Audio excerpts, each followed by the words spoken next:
Et donc, vous êtes toujours à l'écoute de votre radio Victoire FM. Et notre invité de ce matin, c'est Monsieur Éric Théophile Dupuis, qui est conseiller de Jean-Pierre Fabre, le président national de l'ANC. Et il est également le chargé de la communication et des technologies de l'information et de la communication l'éthique. Alors, encore une fois, Monsieur Dupuis, bonjour. Bonjour, Monsieur Agbetim. Je voudrais saisir l'occasion pour saluer vos auditeurs et saluer nos frères et sœurs musulmans qui sont en fête aujourd'hui et leur dire que je reste persuadé que dans leur prière de ce jour, ils auront une pensée pour notre cher pays, le Togo. Voilà, et justement, et c'est de bonnes guerres parce qu'il faut toujours porter le pays dans lequel on vit en prière devant Dieu. Surtout quand on est dans un pays où on vit difficilement, où les populations souffrent, ont du mal à manger tous les jours. Un pays en crise. Donc nous devons, nous tous, de prier pour notre pays, pour que notre pays aussi retrouve la paix et un avenir radieux devant lui pour nous-mêmes, pour nos enfants et nos petits-enfants. Et vous avez eu à écouter tout à l'heure des jeunes qui se plaignaient disant que par faute ou bien absence de boulot ou de travail ou d'emploi, voilà, ils s'adonnent à la vente illicite du carburant. Ce que j'ai du mal à comprendre, M. Agbetim, c'est que le régime RPT-UNIR qui régente ce pays depuis plus de 50 ans ne cherche pas à connaître les raisons fondamentales de ce commerce illicite, du développement de ce commerce illicite dans notre pays. Ce commerce existe au Bénin depuis des années. Mais pourquoi, de manière soudaine, ce commerce a commencé à se développer dans notre pays? Au lieu de gazer les gens, au lieu de tabasser des gens, combien de vies humaines cela a coûté à nos jeunes? Il y a eu des morts. Oui. Parce que la police ou la gendarmerie aurait tiré sur des jeunes à cause de ce commerce-là. Des accidents ont eu lieu à cause de ce commerce-là. Il y a eu quand même des incendies liés à jusqu'à quand nous allons réfléchir pour savoir quelle est la cause profonde du développement de ce commerce illicite.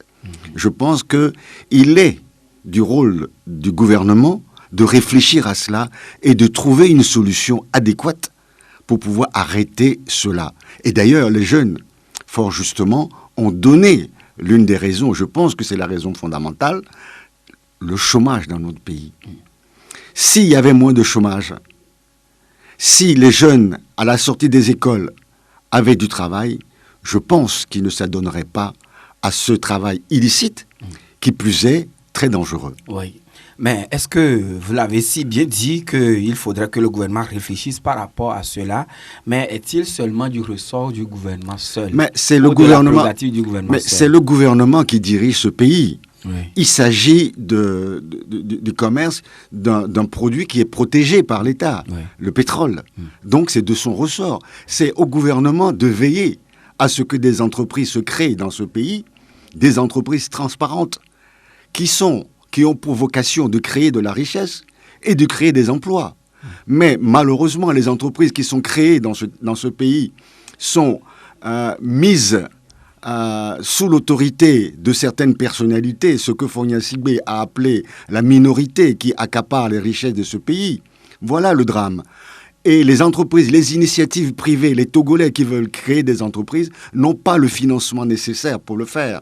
Allez voir les banques sur la place pour essayer de créer votre entreprise. Vous aurez du mal à trouver des financements.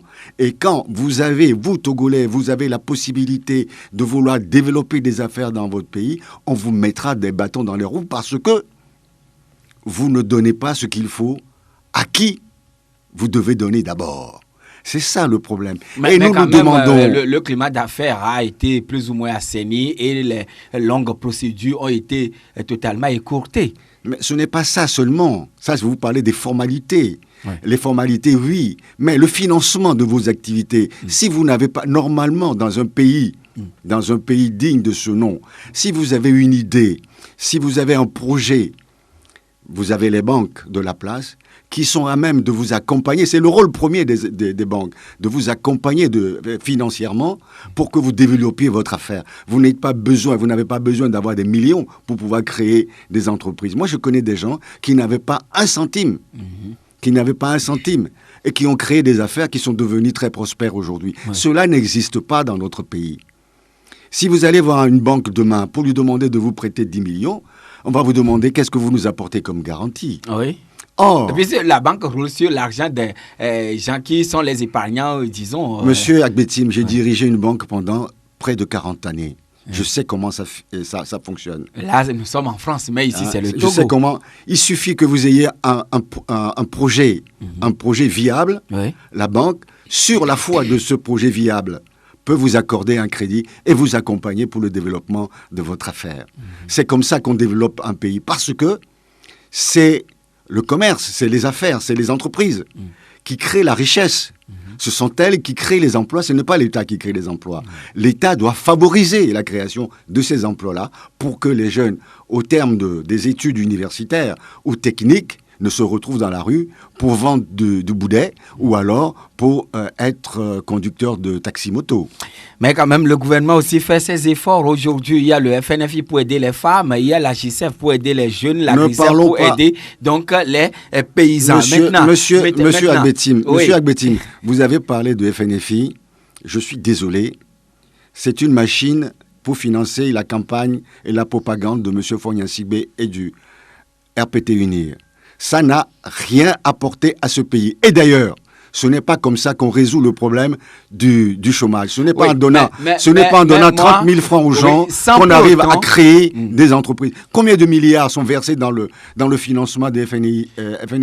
Pendant ce temps-là, on ne donne pas l'occasion aux écoles de se développer. On ne permet pas aux étudiants de travailler dans des conditions sérieuses. Et dans les hôpitaux, on meurt. Et on se contente de donner 30 000 francs ou 35 000 francs aux gens pour faire des affaires. Ce n'est pas avec 30 000 francs qu'on fait des affaires. Je suis désolé. Oui, mais quand même, cela a pu aider quelques familles, quelques ménages à s'en sortir tant bien que mal aujourd'hui. Ce n'est pas ça qui permet... Quoi qu'on dise, c'est vrai, vous êtes acteur politique et vous faites votre lecture politique. Cependant, derrière tout ça, il y a quand même un ménage qui a été sauvé quelque part. Je parle en tant que quelqu'un qui a une formation financière, qui a une formation de banque, qui a une formation économique. Ce n'est pas comme ça qu'on développe un pays. Quand on veut développer un pays, on met les moyens pour que les entreprises se créent et que les ressortissants, les nationaux, puissent créer des entreprises et par là créer des emplois. C'est comme ça qu'on fait. Ce n'est pas en donnant 30 000 francs aux populations.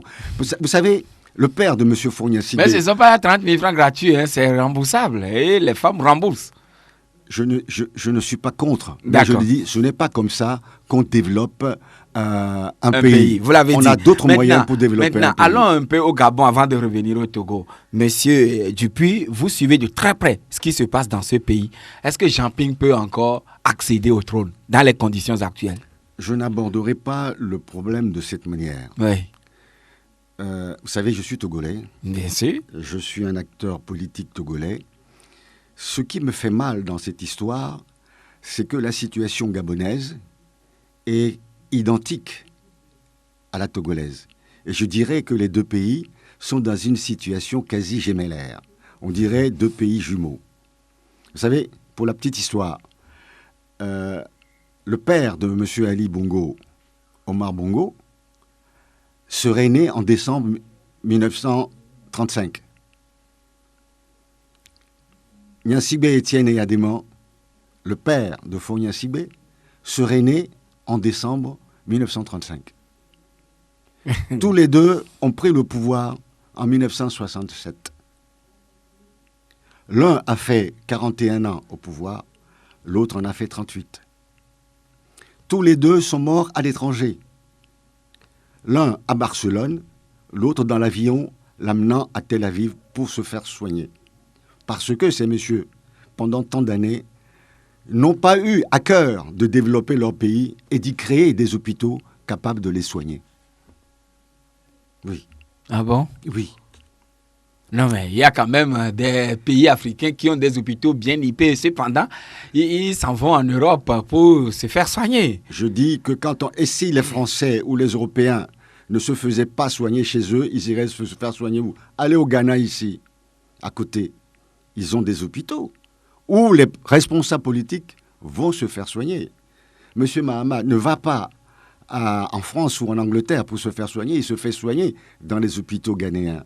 parce que le pays a travaillé pour cela. Est-ce que vous pensez qu'un responsable politique de UNIR irait se faire soigner à l'hôpital Sylvanus Olympio? Je ne pense pas. Pourquoi pas? Peut-être au pavillon militaire. J'y suis déjà allé, je sais ce que c'est. Hein. Et puis, les deux, leurs fils, à leur mort, ce sont leurs enfants qui ont pris le pouvoir, en violant toutes les règles de la démocratie. Oui, mais quand même, pour le cas du Togo, à un moment donné, la communauté internationale a fait pression et puis après, il a fallu une élection pour que Faure revienne au pouvoir. Vous me donnez l'occasion de vous dire que cette communauté internationale, qu'est-ce qu'elle a fait en 2015 ? C'est la question qu'il faut se poser, parce qu'en 2015, on se trouvait dans la même situation qu'au Gabon. En 2015, avril 2015, les résultats ont été proclamés sans plénière de la CENI, en violation du règlement intérieur de la CENI. Les résultats ont été proclamés seulement avec les résultats de 14 CELI sur 42. Nous avons déclaré, vous savez, à la veille de l'élection, il y a une réunion à Lomé ici, avec le président ghanéen et le président ivoirien, sur invitation de M. Fogna-Sibé, partie prenante de cette élection présidentielle. Oui, parce que la situation était... Et ce soir-là, nous avons signé un accord. Dans cet accord, il était prévu que les résultats seront proclamés bureau de vote par bureau de vote. Vous êtes Togolais, vous êtes un observateur de l'actualité. Est-ce que c'était bureau de vote ou bien CELI par CELI? Bureau de vote par bureau de vote. C'est marqué sur le document. Est-ce que ça a été fait au Togo? Non. Qu'a dit la communauté internationale? Rien. Qu'a dit la France? Rien. Qu'a dit l'Allemagne? Rien.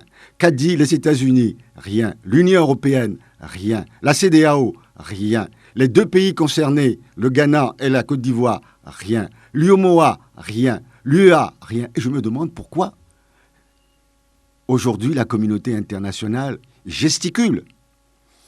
Oui, mais ils ont... Vous permettez que je suive mon raisonnement. Toutes ces institutions que vous citez, après, ils ont envoyé des lettres de félicitations aux nouvelles élus. Je ne vais pas rentrer dans ça. Je pose une question. Oui, c'est des questions posées, bien évidemment. Oui. Je pose une question et c'est très important pour les Togolais qui nous écoutent.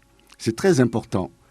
Toute cette communauté internationale est restée insensible à ce que nous avions dit. Nous avions fait une conférence de presse et nous avions dit que nous avions en notre possession tous les PV bureau de vote par bureau de vote et nous étions disposés à les confronter avec les bulletins les PV en possession de la CENI. Cela nous a été refusé. Nous avons signalé que dans la COSA, il y avait 110%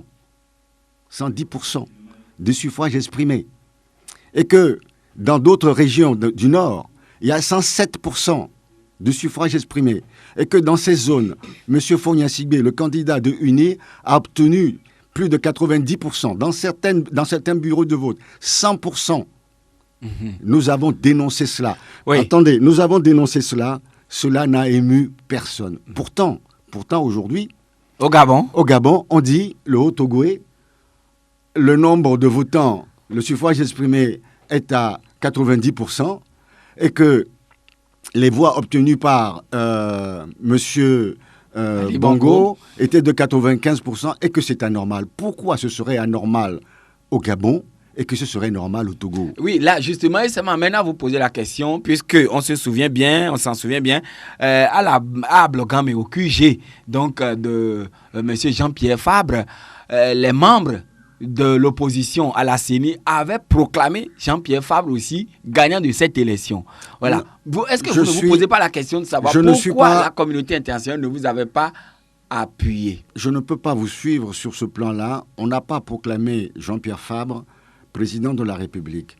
On avait dit que compte tenu des résultats que nous avons en notre possession et compte tenu de tous les résultats, hormis les résultats des CELI que nous contestons parce qu'il y avait des irrégularités, hormis cela... C'était donc 16 CELI sur 32 ou quelque chose comme ça, je crois.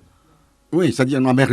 Vous avez laissé tomber les CELI à polémique. Et nous demandions tout simplement que ces CELI, que les bulletins de vote soient recomptés dans ces CELI. C'est ce que nous avions demandé. Et c'est ce que demande M. Ping. Nous demandons à ce que, voilà, sur les 32 CELI que nous avons en notre possession, c'est Jean-Pierre Fabre qui a gagné. Maintenant, les 10 CELI ou les 12 CELI qui restent, qui posent problème, nous aimerions qu'il y ait un décompte.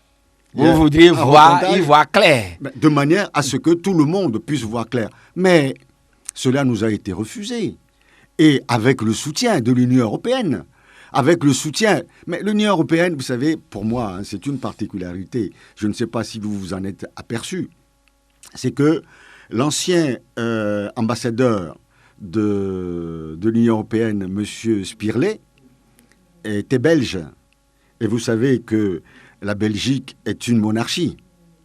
L'actuel président de l'Union européenne, l'ambassadeur de l'Union européenne au Togo, M.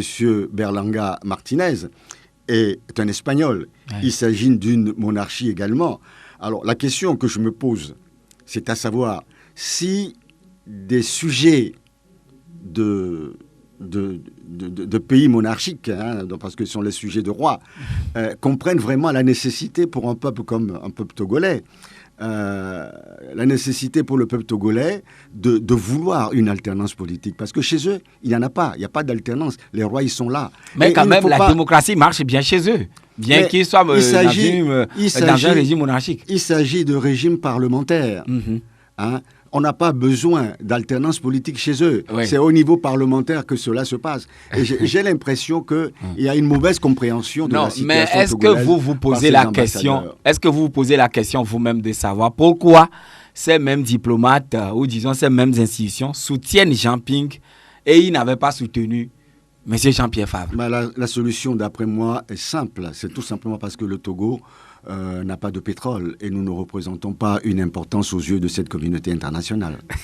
Donc c'est pour ça que le Togo n'a pas de pétrole. Donc c'est question d'intérêt qui fait bouger les institutions internationales. Parfaitement. Oui, parfaitement. Vous savez, la communauté internationale... Est-ce que ce ne serait pas trop facile peut-être? La communauté internationale est composée de pays. Oui. Quand on parle de la nébuleuse communauté internationale, c'est pays par pays. Et chaque pays voit son intérêt d'abord. Son intérêt économique. Vous savez, il y a un homme politique français qui dit « La France n'a pas d'amis, la France n'a que des intérêts oui. ». Donc, moi, j'ai toujours compris cela. J'ai vécu longuement en France et je sais que, fondamentalement, c'est l'idée de la politique française. De manière beaucoup plus pragmatique, est-ce que Jean Ping, dans les conditions actuelles, la Cour constitutionnelle de ce pays peut totalement désavouer M. Jean-Ali Bongo en faveur donc de Jean Ping pour le proclamer? Vous, journalistes, vous me posez une question fort intéressante. Des journalistes nous ont dit ici dans ce pays en avril 2015 pourquoi Jean-Pierre Fabre n'a pas déposé un recours auprès de la Cour constitutionnelle. Et nous avons dit une Cour constitutionnelle au bottes de M. Fogna-Sibé ne sert à rien. Et nous avons vu... Et pourtant, c'est une cour au bord de Fogna-Sibé. Vous avez dit, mais quand même, le président national de l'ANC avait déposé sa candidature auprès de cette même cour. Il avait même juré, etc., etc. S'il ne le fait pas, il ne pourra pas être candidat. Mais là, dès lors qu'on commence, il faut aller jusqu'au bout. Non. C'est un raisonnement qui est un peu restreint, à mon avis. Ah bon? Oui. Ce n'est pas parce que vous avez juré devant une cour constitutionnelle que... Et qui a validé votre candidature? Mais c'est tout simplement parce que la loi exige que c'est le passage obligé pour tous les candidats. Oui. Mais maintenant, pour que les résultats soient prononcés de manière sereine, impartiale, ça c'est autre chose. Vous savez, quand M. Fogna-Sibé a prêté serment devant cette cour constitutionnelle, vous avez certainement vu que le président de la Cour constitutionnelle, à l'issue du serment, a sorti son mouchoir et s'est mis à danser. Où est son impartialité? Tout le monde l'a vu, on l'a vu à la télé. Je n'y étais pas, je l'ai vu sur TVT. Où est l'impartialité de cet homme qui se félicite de l'élection de quelqu'un de son camp? Et c'est la même chose quand on parle du Gabon. On dit que la dame qui dirige la Cour constitutionnelle gabonaise depuis 10 ans ou 18 ans n'est que la belle-mère de M. Ali Bongo. Ali Bongo. Non, vous savez, c'est encore une preuve que les deux situations sont quasiment identiques. Mais quand même, Jean Ping a fait de recours auprès de cette même cour. Je serais à sa place, je ne le ferais pas. Ah bon? Je ne connais pas je ne connais pas bien la constitution gabonaise, oui. Mais si M. Jean Ping fonde le dépôt de son recours devant cette Cour constitutionnelle sur l'hypothétique pression de la communauté internationale, il en sera le seul responsable des résultats qui seront issus de ce. Oui, mais un phénomène nous a surpris, ou bien surpris plus d'un au Gabon, c'est que Jean Ping était un collaborateur, si on peut le dire ainsi, d'Ali Bongo. Pendant longtemps, ils étaient tous ensemble dans le même parti, le PDG, avant que lui ne quitte la barque il y a quelques années, quand il sortait donc de l'Union africaine. Mais ce qui a été curieux, c'est que à l'annonce de sa candidature, les ténors de l'opposition l'ont porté, l'ont soutenu. Est-ce que ce même schéma peut, une fois, se passer ou bien s'opérer au Togo dans notre pays? Il faut comparer ce qui est comparable. Mais vous aviez dit tout à l'heure que le Gabon et le Togo, c'est presque les mêmes choses. Vous avez dit presque, j'ai dit quasi. Oui. Donc ça ne veut pas dire que ça soit à 100%. Vous parlez Mina, il parle une autre langue. Oui. Vous parlez Evé, il ne parle pas Evé. Allez-y. Et ce n'est pas la même surface. Ils sont à 265 000 km². Nous n'avons que 55 000 km². Donc comparons ce qui est comparable. Ils ont du pétrole, nous n'avons même pas de l'eau à boire pour nos populations. Bon. Ceci étant, le Gabon n'avait pas d'opposition aussi structurée que le Togo. Le Togo a une opposition structurée depuis plus de 20 ans. Nous avons des ténors de la politique togolaise, de l'opposition togolaise. On peut en citer des tas. Maître Agboibor, Gilchrist Olympio, Edem Kodjo, Ninevi Léopold. Il y a des gens qui ont bâti l'opposition togolaise. Et cette opposition togolaise, malgré la diversité, malgré les divergences, ont posé le principe de l'opposition, ce qui n'existait pas au Gabon. Et si vous prenez le pays voisin, le Burkina, la même chose. C'est exactement la même chose. Et peu de temps avant l'éviction de M. Blaise Compaoré, il avait déclaré à quelqu'un, que je connais très bien, que la situation burkinabé est totalement différente de la situation togolaise et qu'il n'y avait pas d'opposition bien structurée au Burkina. Mais malheureusement, peu de temps après, cette opposition, avec ses propres amis, l'ont balayée.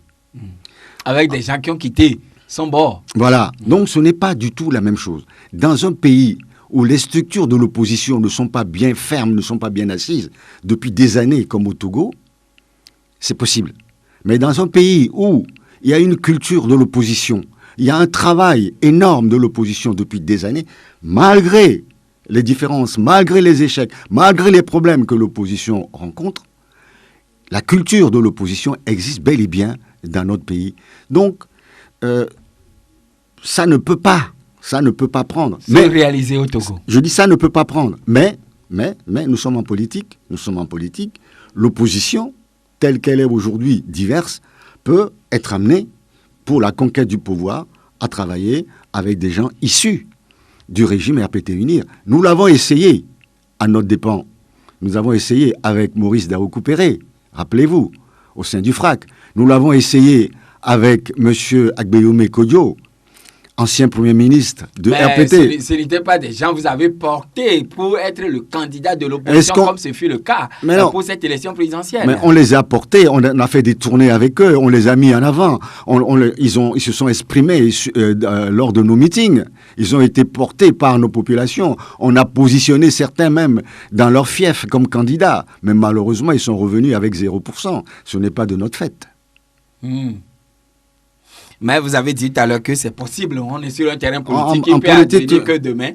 Je ne dis pas que ça ne soit pas possible. Il peut arriver que pour l'alternance politique, on choisit. Vous savez, la politique telle que nous la menons au sein de l'ANC, au sein du FRAC, ce n'est pas question de personne.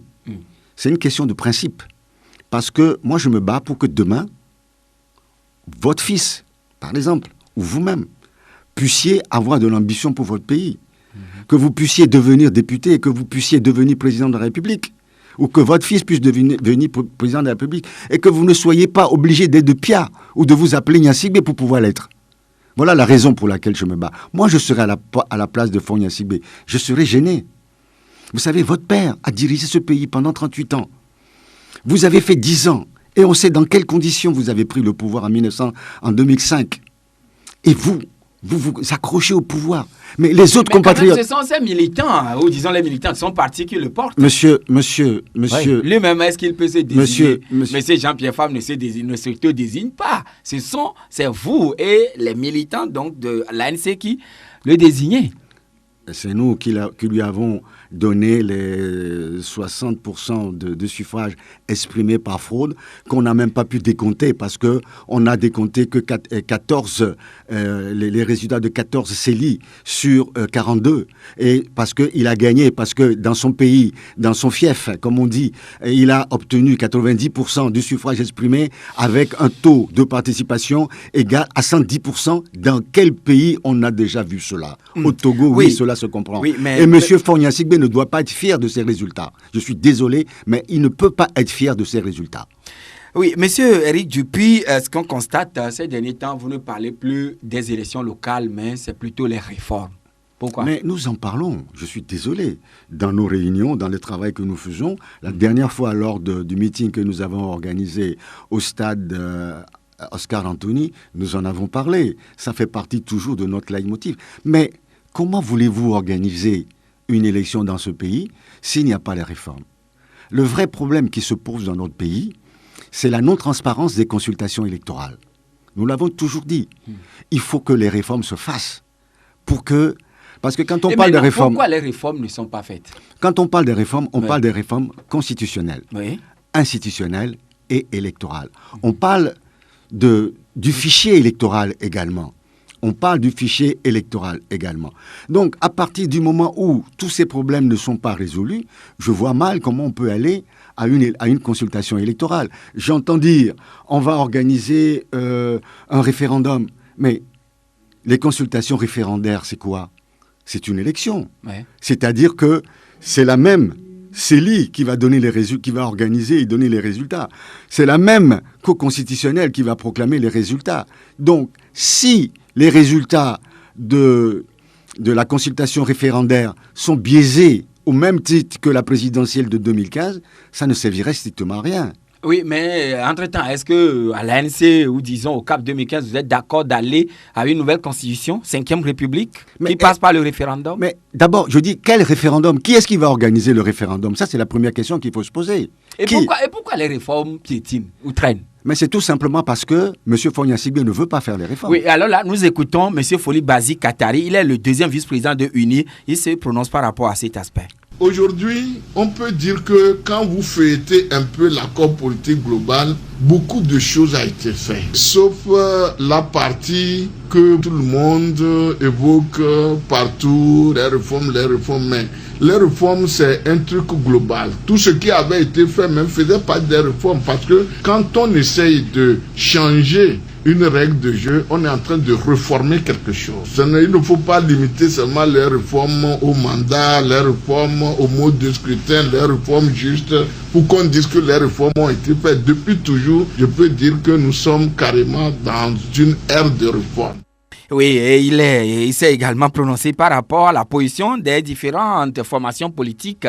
Nous le réécoutons. Vous savez, dans la vie, la bonne foi est une chose qui est présumée. Il faut une certaine présomption de la bonne foi. Moi, personnellement, quand je regarde comme dans le rétroviseur, par le passé, vous savez, la conférence nationale qui avait été faite, revisitez un peu les cassettes de cette conférence. Vous allez vous rendre compte que dans ces cassettes-là, il n'y a pas eu une seule prise de parole qui avait reconnu aux dirigeants au moins qu'ils ont fait quelque chose de bien, ne serait-ce que quelque chose Vous savez, quand vous voulez analyser les choses, il faut toujours dire ce qui est bien et ce qui ne l'est pas. Et quand vous avez le courage de dire ce qui est fait et c'est bien, lorsque vous évoquez ce qui n'est pas bien, en ce moment-là, on vous écoute. Mais quand vous faites comme rien n'a été bien, vous braquez les gens, vous amenez les gens à dire mais ces gens-là, ils ne sont pas de bonne foi. Mais tout ce qui est en train de se faire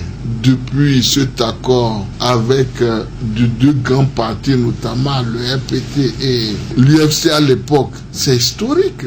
Mais pour quelqu'un qui est ici, il ne peut même pas dire que c'est déjà quelque chose de bon, ce qui n'est pas normal. Mais au-delà de ça, il y a eu beaucoup d'autres choses qui sont faites. Mais qu'on ait le courage de dire que depuis là, beaucoup de choses ont été faites, par exemple ceci, mais il reste à faire. Et tant qu'on vit, il y aura toujours à faire, naturellement. Donc pour moi, je peux dire que beaucoup de choses ont été faites. Mais maintenant, si nous voulons faire quelque chose, il faut que nous le faisons dans le consensus. Il faut que nous nous retrouvons ensemble, qu'on essaye de voir qu'est-ce qui sera bon pour nous tous. Il ne faut pas qu'on fasse nécessairement ce qui est bon pour moi seul. Et pour qu'on fasse ce qui est bon pour nous tous, nous devons apprendre à être ensemble, comme tous les acteurs politiques se sont retrouvés et ils ont ensemble discuté sur beaucoup de points. Que je sois à l'allocution du président de la République, mais je crois qu'il a parlé des réformes. Il a parlé surtout du côté social. Regardez encore le discours. Il a parlé des réformes. Mais alors, pourquoi peut-on penser que là où nous sommes, en tout cas unis, pourra être un parti qui est hostile aux réformes? Ça, c'est vraiment peut-être bon. C'est un jeu politique. Voilà, à l'instant, le deuxième vice-président de UNIR, M. Foli Bazi Katari, au micro donc de nos confrères de LCF. Alors, nous allons devoir marquer la pause et on revient tout de suite. Avec les bouquets Canal Bian, son roi.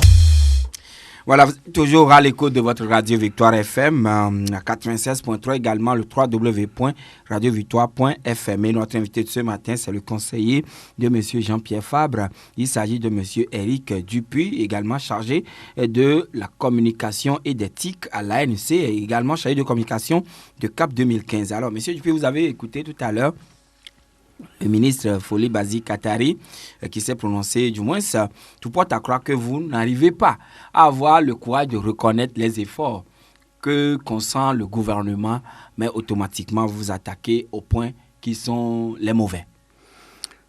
J'ai écouté avec beaucoup d'attention Monsieur Foli Bazi Katari et il est en bonne position pour défendre l'indéfendable puisque il vit grassement de ce régime. Il a été ministre maintes fois. Aujourd'hui, il est à la direction de CEB et il ne se soucie pas de la vie de ceux qui vendent du boulet dans la rue.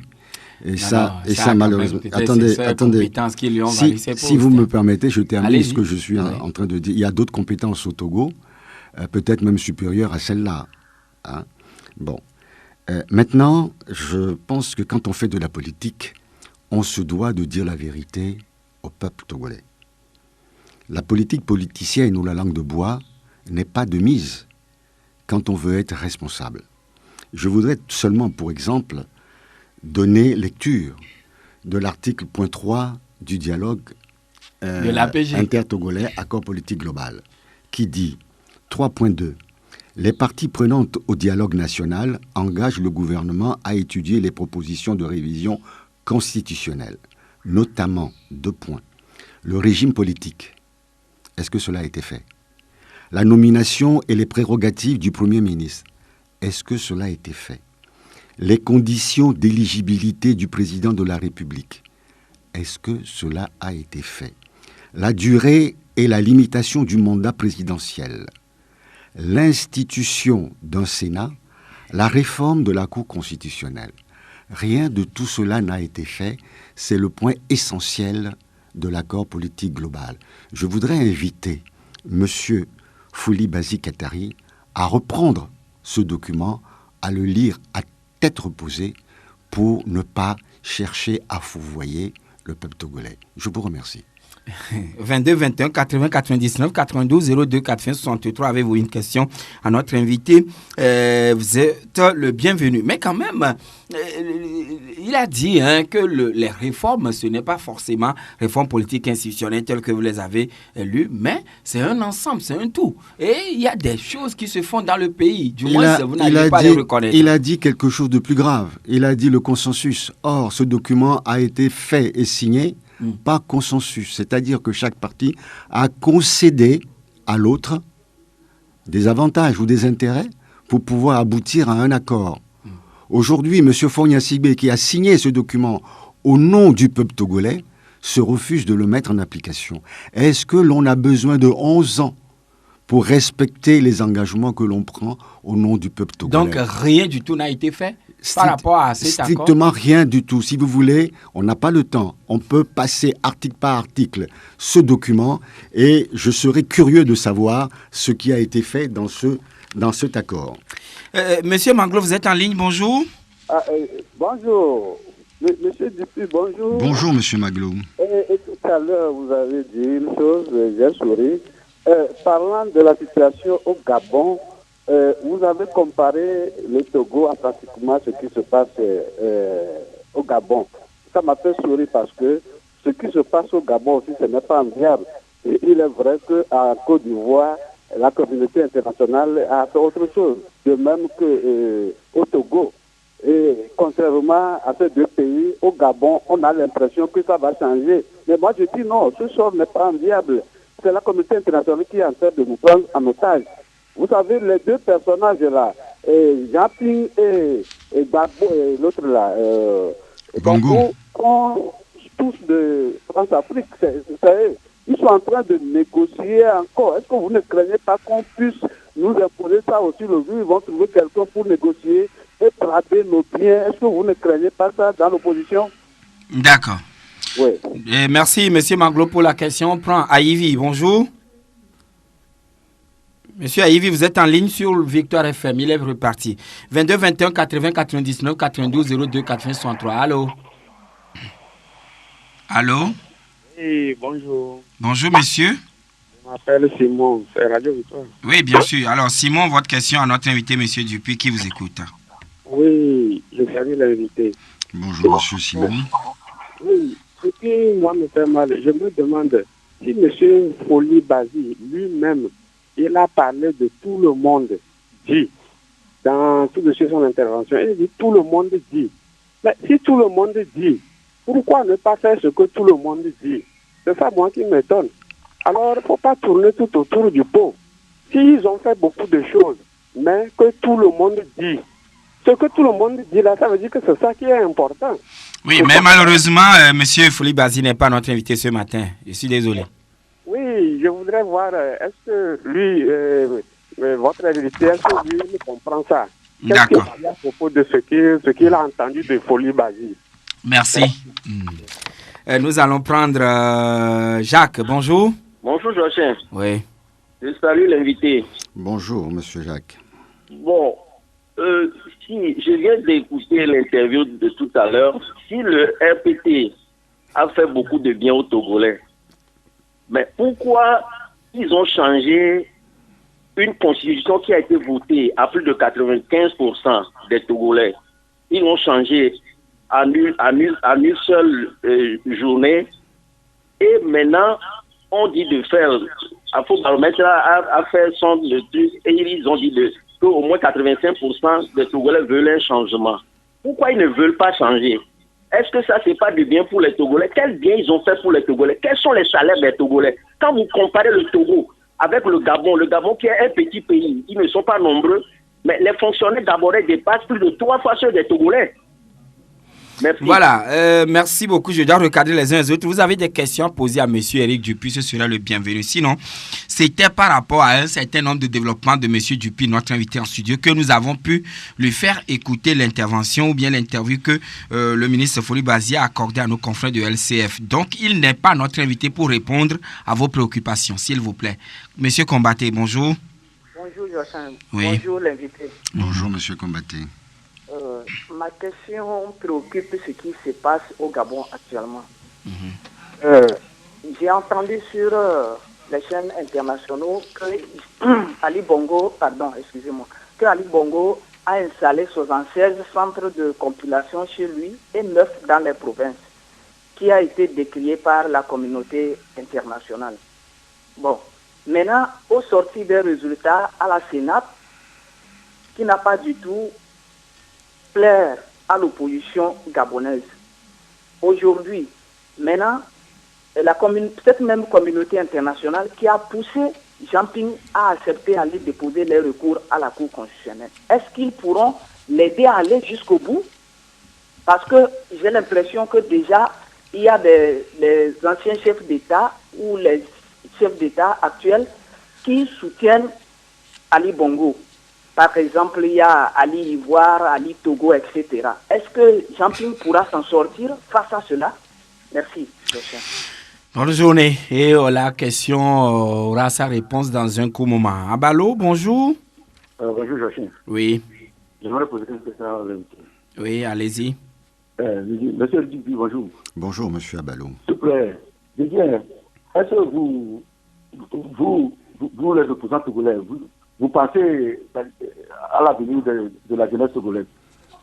Puisque à vous entendre parler, toujours vous venez sur les radios, vous dénoncez ce que le gouvernement fait de mal.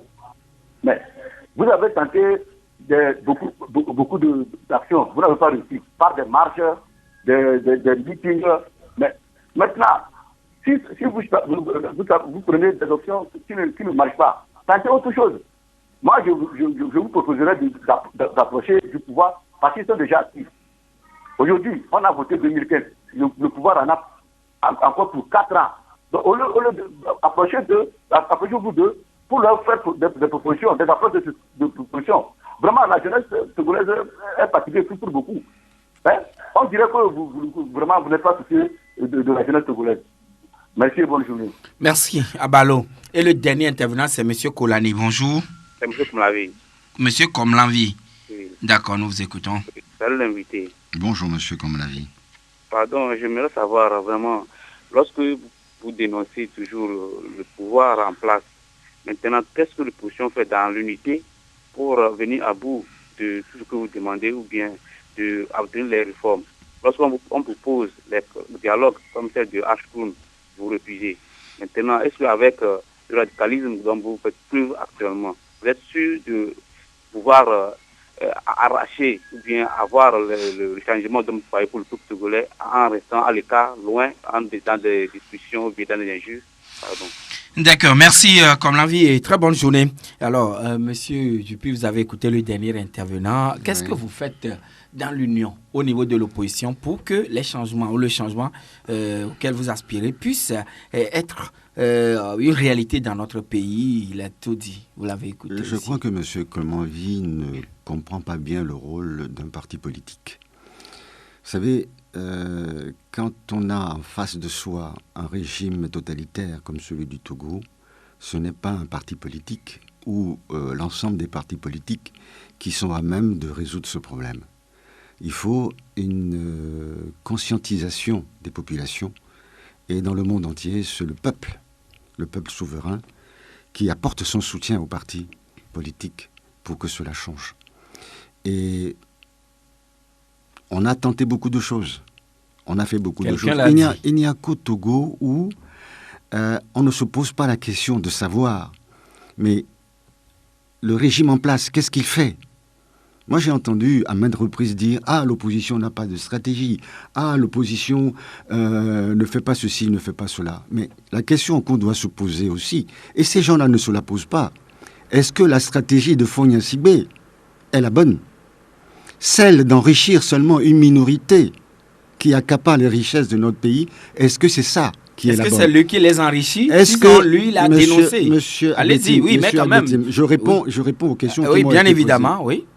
Est-ce que la stratégie autoritaire qui impose un régime à ce pays depuis plus de 50 ans, est-ce que c'est la bonne? Quand aujourd'hui, la jeunesse est dans la rue, faute d'emploi, et que quand ils vendent du baudet, on les tue, on les pourchasse, est-ce que c'est une bonne stratégie de faire taire les populations au lieu de les laisser s'exprimer? Quand on nous demande pourquoi vous n'allez pas dialoguer avec le régime, pourquoi faire? Pour prendre part au travail en cours avec le régime, pour pouvoir manger un peu? Non, ce n'est pas notre ambition. Nous voulons qu'il y ait une alternance politique. politique. Est-ce que nécessairement, quand on prend langue avec le pouvoir, c'est aller manger un peu? Et je voudrais dire à M. Abalo... Non, oui. M. Abalo, oui, bien sûr. Je voudrais dire à M. Abalo que la situation que vit la jeunesse togolaise n'est pas le fait de l'opposition. C'est parce que nous avons un régime qui n'a pas de prévision. Il n'y a pas de service statistique pour pouvoir prévoir quelle est l'évolution de la jeunesse dans notre pays, quelle est l'évolution des places dans les universités pour la formation universitaire, quelles sont les places disponibles ou seront disponibles dans 10 ans, dans 20 ans pour le cours primaire, le collège et le lycée, quels sont les emplois disponibles demain pour l'avenir. Ça se prépare. Ça s'organise. Or, oui, depuis 50 ans, cela n'a jamais été fait. Est-ce que c'est de la faute de ceux qui n'ont jamais gouverné ce pays? Si le régime en place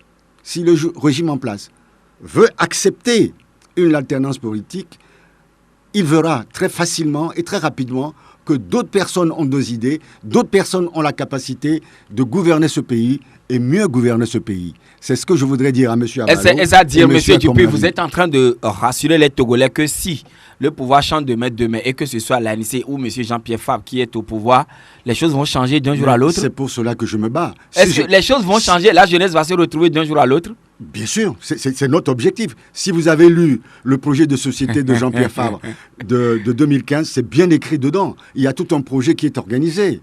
Nous n'allons pas nous accaparer les richesses de ce pays. Nous n'allons pas faire des riches. Nous n'allons pas nommer les mêmes personnes au poste indéfiniment. Il y a des gens qui sont restés au même poste pendant des années, qui sont à la retraite, mais qui sont toujours là.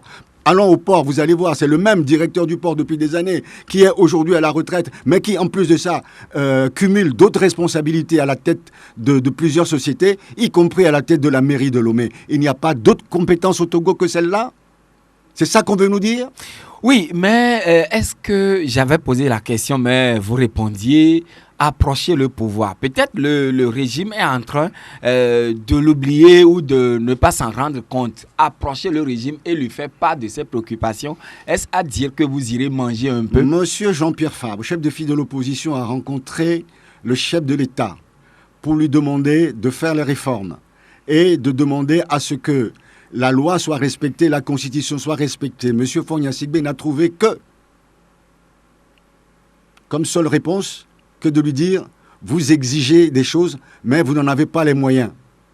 Vous n'avez pas les moyens de vos exigences. » Parce que M. Fogna Sigbe a l'argent, à l'armée, à la police, à la gendarmerie, donc il se croit tout permis sur ce pays. Quand un opposant... Est-ce que c'était dans la lettre réponse? C'est de vive voix. C'est de vive voix qui lui a dit. C'est de vive voix qui lui a dit. Vous n'avez pas les moyens de vos exigences. C'est comme ça qu'on parle à un concitoyen? Je dis non. Vous savez, dans la loi portant statut de l'opposition, il est écrit dans l'article 12 que tous les responsables des partis politiques parlementaires ont le droit d'écrire au gouvernement, aux ministres, aux institutions pour demander des informations sur les problèmes, les questions qui intéressent le peuple togolais. Jean-Pierre Fabre, en tant que chef de file de l'opposition, l'a fait au moins 3 fois jusqu'à aujourd'hui. Il n'a pas eu une seule réponse. Question. Ni de la part du ministre de l'administration territoriale, ni de la part du Premier ministre, ni de la part du chef de l'État. Quand on veut diriger un pays, la base même de la légitimité de ceux qui dirigent un pays, c'est le respect de la loi. Voilà. Maintenant, une question très intéressante de la part de M. Maglo. Il disait tout à l'heure que vous avez fait le similaire, ou en tout cas la similitude entre la situation au Gabon et le Togo, mais lui, il disait que cela lui a fait sourire, mais quand même il dit, est-ce que le jour où la France-Afrique va trouver quelqu'un dans les rangs de l'opposition togolaise, vous ne pensez pas qu'on va l'imposer au Togo? J'ai suivi avec beaucoup d'intérêt M. Maglo. M. Maglo a toujours des questions fort pertinentes. Et il utilise, je l'en félicite d'ailleurs, l'humour avec dextérité. Oui, c'est une bonne question. Et c'est une question qu'évidemment il faut se poser. Mais je ne pense pas Je ne pense pas, je vais peut-être décevoir M. Maglou, je ne pense pas que nous devrions nous polariser sur cette éventualité parce que nous pensons à l'ANC au COP 2015 qu'il nous appartient, nous Togolais, de chercher à résoudre nos propres problèmes et de ne pas attendre de l'extérieur une solution possible. Oui, mais quand même, parfois, Jean-Pierre Fabre sollicite l'apport de la communauté internationale. Non. J'en veux pour preuve la saisine de l'OIF, etc. On sollicite tout simplement parce que nous ne sommes pas dans un microcosme, le Togo n'est pas dans un microcosme, c'est pas un pays à dans un village planétaire, donc on doit informer tous les partenaires en développement sur ce qui se passe dans notre pays. C'est tout à fait normal. Donc si la France-Afrique trouve quelqu'un d'autre en dehors de Jean-Pierre Fabre, demain on peut nous l'imposer? Il nous appartiendra à nous, Togolais, de ne pas favoriser cela. Oui, alors, vous démarrez une tournée cette semaine ou bien c'est la semaine prochaine? C'est en fin de semaine. En fin de semaine. Cette semaine alors? Oui, en fin de cette semaine, CAP 2015 va aller à l'intérieur du pays pour informer les populations sur la situation sociopolitique du Togo, et puis discuter avec cette population pour savoir quelles sont, d'après les populations, les solutions possibles. Tout à l'heure, on en a entendu quelques-unes. Il faut que les populations... On parle au nom des populations, mais on ne les interroge pas. Nous allons faire une interrogation, un sondage in vivo avec les populations. Voilà, nous sommes des partis politiques réunis au sein de CAP 2015. Nous avons tout essayé, les marches, les manifestations, les lettres adressées aux autorités. Le chef de file de l'opposition a beaucoup voyagé à l'intérieur comme à l'extérieur du pays pour informer de ce qui se passe, mais rien ne se passe. Vous, maintenant, nous avons utilisé les moyens politiques, les moyens juridiques, tous les moyens à notre possession pour qu'on fasse les réformes. Mais le régime en face refuse de le faire. Est-ce que vous, population, vous qui avez la souveraineté nationale, est-ce que vous avez une proposition à nous faire? On a débuté cela au stade de Oscar Anthony. On va continuer cela à l'intérieur du pays. Donc, Sokodé va recevoir la délégation le vendredi 16 septembre de 15h à 17h. Puis, Sokodé, qui sera la première étape? Première étape. Puis, le samedi 17, nous serons à Dapan. Il y aura un grand meeting de 10h. Vous extrapolez, Kara? Attendez, je termine. Ah, d'accord. De 10h à 12h. Oui. Puis, nous reviendrons à Mango de 15h à 17h. Et le 18 septembre, nous serons à Bafilo de 10h à 12h. Et nous reviendrons à Lomé. Puisque, compte tenu de nos emplois du temps très chargés, nous ne pouvons pas faire les tournées comme on le faisait avant. La semaine suivante, nous serons le 24 septembre à Atapamé de 10 à 12h, à Amlamé de 13 à 14h, à Palimé de 15 à 17h. Le 25, nous serons à Kévé de 10 à 12h, à Détikopé de 14h à 16h. Le 2 octobre, nous serons à Notse de 10h à 12h, à Toblécopé de 14h à 17h. Et puis à Lomé, nous aurons un grand meeting le 14 octobre, précédé d'une marche. Vous me posez la question à savoir pourquoi il n'y a pas eu Kara. Oui, vous avez noté qu'il n'y a pas eu non plus Aného. Il n'y a pas eu Vaughan, chez vous. Il n'y a pas eu Vaughan. C'est chez moi, c'est à Fagna. À Fagna, c'est pas loin. On n'est pas allé à Fagna. Donc, c'est la première partie de la tournée. Il y aura une seconde partie, parce qu'on n'est pas allé non plus à Bassar. La seconde partie partie prendra en compte ces zones. Et une troisième partie qui aura lieu en début d'année. Voilà. Merci beaucoup, Monsieur Eric Dupuy. Monsieur Agbetim, je vous remercie pour cette belle émission. Et puis, je vous souhaite une bonne fête de Tabaski pour vous, pour votre entourage, ainsi que pour toutes nos sœurs et frères musulmans. Voilà, moi je suis chrétien, mais j'accompagne quand même les frères musulmans. Alors, à tous les musulmans, bonne fête. Bonne journée.